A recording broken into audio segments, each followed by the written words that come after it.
Hi guys, welcome back. Hope you're all well. It's a quiet Monday afternoon here in the workshop at home. Just keeping warm. It's a bit windy outside. We're nearly getting into spring. We're not far away and we'll start getting some more rides in. But I just want to talk about detail. The attention is in the detail, as the thumbnail suggests. What's it all about?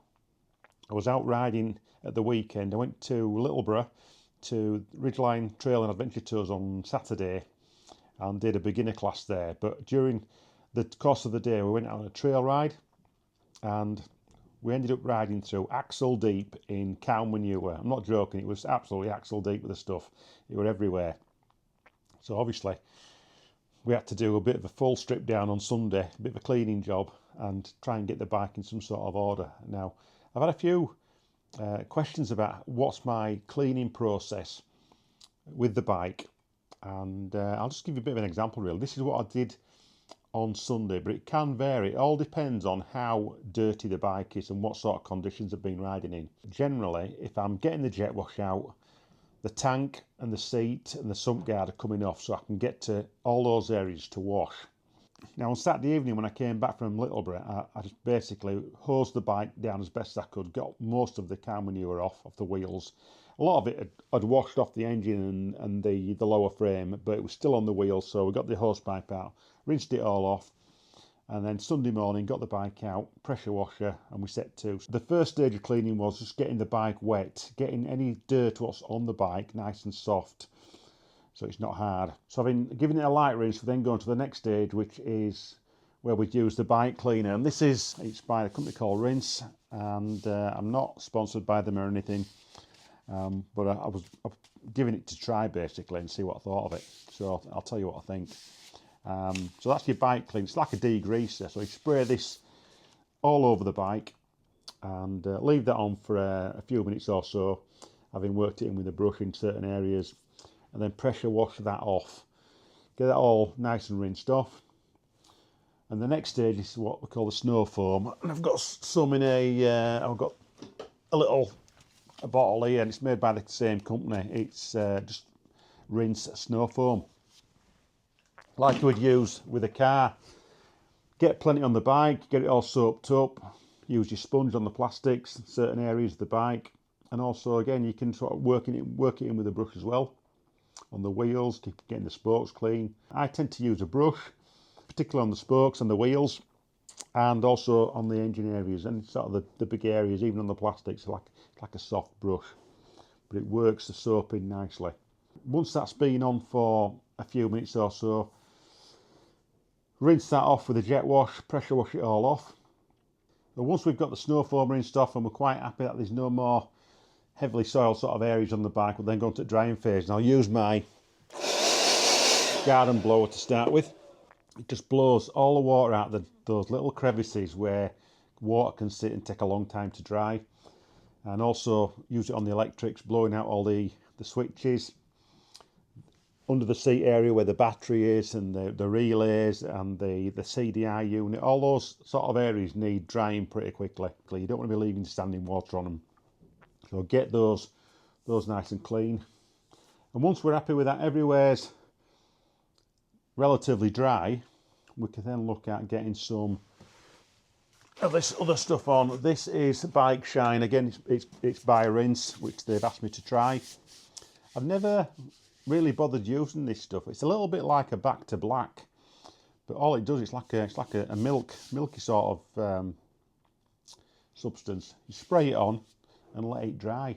Any areas where you've got too much on, you can just wipe it off with a cloth and it'll just dry nicely. But what it does, it just brings all the paintwork back up to a nice shine, and the paint on the frame, the plastics, the swinging arm. I mean, I've got the back wheel here. I'll just talk about that in a minute, but I don't know if you can see the shine on the hub on that wheel, and also on the inner part of the hub. It just makes it look nice and fresh. Previously I'd sprayed WD-40 on my wheels to bring them up to a nice shine, and WD-40 on the engine, but the thing is, it stays I can say greasy. It stays greasy, where this stuff, it dries, it has a dry feel to it, which is better. So we've gone through a rinse, bike clean, snow foam, and then we're into drying process where we're using bike shine. And obviously we'll clean the tank as well and do the tank and the seat in the same sort of manner. And also on the sump guard, everything is absolutely spotless now, which is where you want it. That's where you want to be when you need to start working on it. You don't want to be working on dirty bikes. It's just not. It's not acceptable. It really isn't. So that's the cleaning process.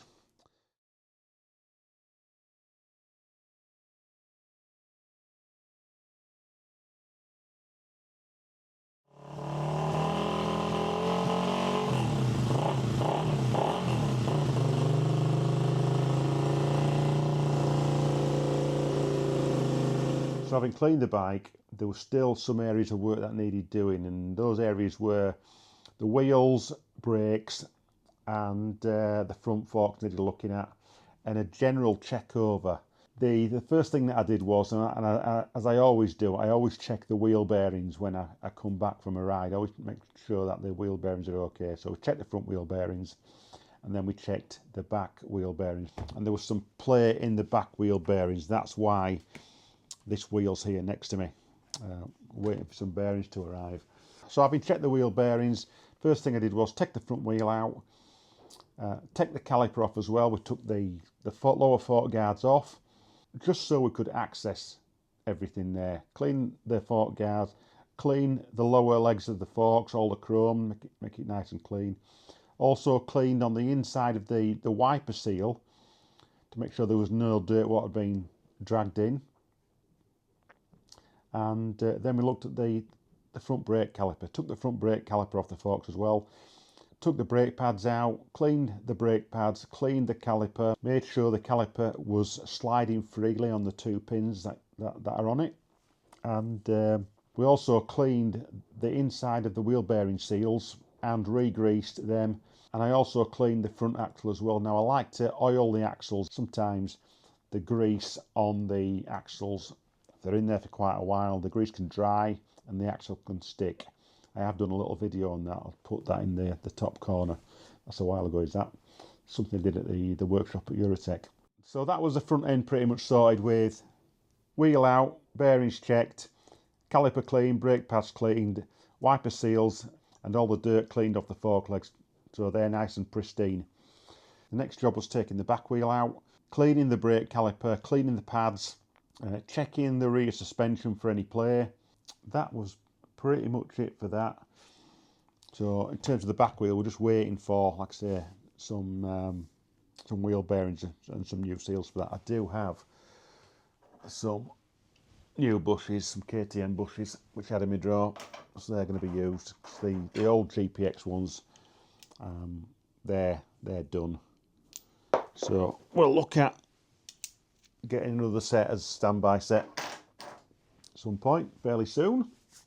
We then went on to an overall general check, and one of the things that I found, now I didn't realise when I was riding, I had no